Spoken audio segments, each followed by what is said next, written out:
మరి ఇండియన్ స్టూడెంట్స్కి ఎలాంటి కోర్సెస్ ఉన్నాయి అక్కడ? So we have multiple courses అండి, like from life sciences, biochemistry, biology, తర్వాత బయోటెక్నాలజీ, దెన్ ఐటీలో data sciences, artificial intelligence, cyber security and all the IT programmes, then management, then engineering. Especially చాలా మందికి ఇంకో అపోహ ఏంటంటే జర్మనీ అంటే మెకానికల్కే గొప్ప, మిగతా కంట్రీస్కి కాదు అనే ఒక గట్టి ఫీలింగ్లో ఉంటారు. బట్ రియాలిటీ ఏంటంటే బేసిక్గా మెకానికల్ వాళ్ళది వరల్డ్ వైడ్ ఎక్కువగా ఫేమస్ అయింది.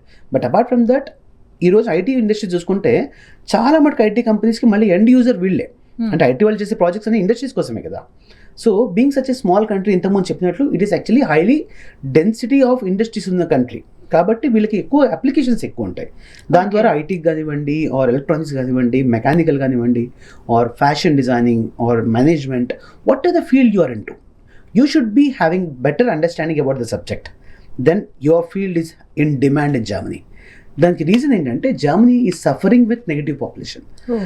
ఈరోజు అన్ని దేశాలు కూడా మాకు ఇండియన్స్ వద్దు అని చెప్పకనే చెప్తున్నారు.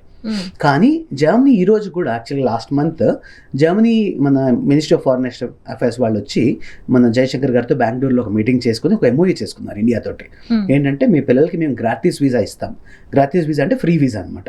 అది మీ వాళ్ళు వచ్చి మా దేశంలో ఎడ్యుకేషన్ ఎలా ఉందో చూసుకొని మళ్ళీ వెళ్ళి మళ్ళీ వాళ్ళు చదువు కోసం రావచ్చు అనే దానికి గ్రాటిస్ వీసా అంటాం. అంటే వీసా ఫీజు కూడా లేకుండా ఇండియన్ స్టూడెంట్స్కి while doing their bachelors or 12th they can go to Germany and they can explore Germany. So that చూసి వచ్చిన వాళ్ళకి ఆ కాన్ఫిడెన్స్ ఎక్కువ ఉంటుంది కదా, దానికోసం వాళ్ళు అంత ఛాలెంజ్ చేసి వాళ్ళు ఇంత ఇన్వైటింగ్గా ఉన్నారు. దానికి అసలు రీజన్ ఏంటంటే అబౌట్ నెక్స్ట్ 2-3 yearsలో 1 million people are going to retire in Germany. వేరాస్ లోకల్గా వచ్చేప్పటికి ఓన్లీ 100,000 వరకు రీప్లేస్ చేయడానికి ఉన్నారు. సో ఇక్కడ వాళ్ళకి గ్యాప్ ఎక్కువగా ఉంది. అంటే బేసికలీ ఏంటంటే ఒక 30-40 years బ్యాక్ మనకి ఇప్పుడు ఇండియాలో కొత్తగా ఫేమస్ ఉందండి DINK, double income no kids అని. అది వాళ్ళు 40 years బ్యాకే చేశారు. దానివల్ల ఏమైపోయిందంటే వీళ్ళకి ఎక్కువ యూత్ పాపులేషన్ లేదు. అండ్ వాళ్ళు కూడా చాలా మటుకు ఏంటంటే లైక్ వాళ్ళ లైఫ్ని ఎంజాయ్ చేయాలి. వాళ్ళ motto of Europeans is completely different. అందుకే మనం ఎక్కడ వెళ్ళి చూసినప్పుడు కూడా యూరోపియన్స్ గోవా ఇట్లాంటి చోట చూస్తే కూడా వాళ్ళు అసలు ఎక్కడ ఏ స్ట్రింగ్స్ లేకుండా ప్రశాంతంగా హాలిడేకి వచ్చిన 2 months 3 months హాలిడేకి వచ్చేస్తారు.